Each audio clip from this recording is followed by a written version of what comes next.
रायगड जिल्हा प्रशासनाची निष्काळजी भूमिका, रेड अलर्ट असूनही जिल्ह्यातील शाळा सुरूच।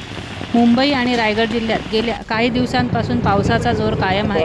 भारतीय हवामान विभागाने मुंबई व रायगडसाठी रेड अलर्ट जाहीर केला असून पुढील 48 तासात मुसळधार ते अतिमुसळधार पावसाचा अंदाज व्यक्त केला आहे। या पार्श्वभूमीवर मुंबई आणि ठाणे जिल्ह्यात तत्काळ निर्णय घेत शाळा महाविद्यालयांना सुट्टी जाहीर करण्यात आली आहे।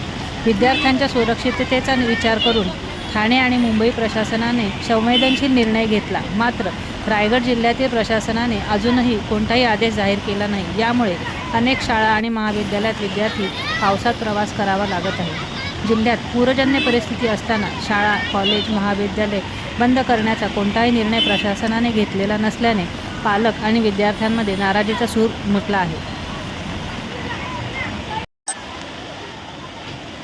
इकडे धर।